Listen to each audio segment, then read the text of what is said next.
còn tọt lại đó này, sóc quý.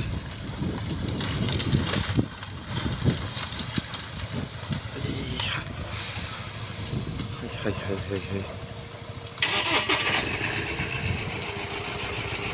Lại chắc có cái là rồng chết hả?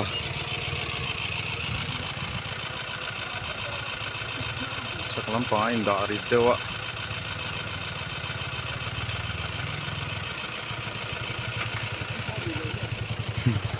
Let don me.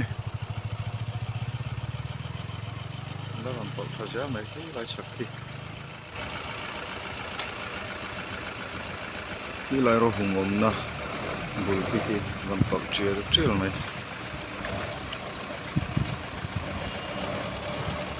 mà khát đồ này.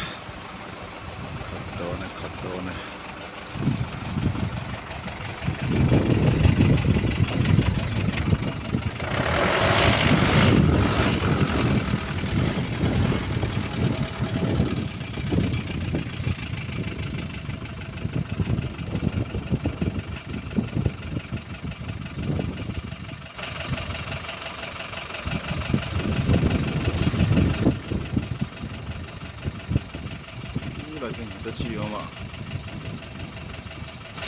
Lỏng, phá víu lỏng, người ta chi đi. Lo như thế.